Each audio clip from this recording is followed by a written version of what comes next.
এবার লাল শাড়ি পরে কোটি টাকার গাড়ি থেকে নামলেন চিত্রনায়িকা শবনম ইয়াসমিন বুবলি।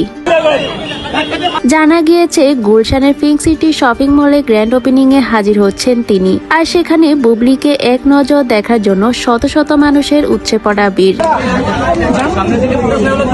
প্রেগন্যান্সি অবস্থায়ও একের পর এক গ্র্যান্ড ওপেনিং করে যাচ্ছেন শবনম ইয়াসমিন বুবলি। খোপায় ফুল গুজিয়ে লাল টুকটুকে শাড়ি পরে অসাধারণ লুকে দেখা যাচ্ছে তাকে।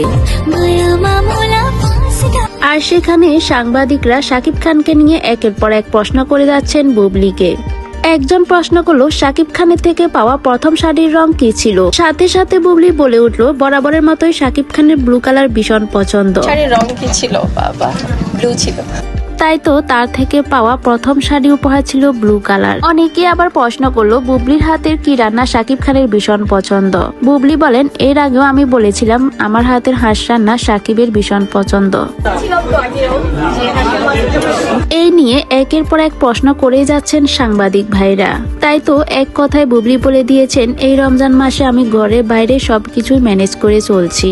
সবাই ভালো থাকবেন, নিজের প্রতি যত্ন নিবেন। আমি সবাইকে অনুরোধ করবো আপনারা প্লিজ। তো ভিউয়ার্স, বুবলিকে আজকের লুকে দেখে আপনাদের কাছে কেমন লাগলো কমেন্ট করে আপনার মতামতটি জানিয়ে দিবেন। ভিডিওটি ভালো লাগলে সবাই আমার ইউটিউব চ্যানেলটি সাবস্ক্রাইব করে পাশে থাকবেন।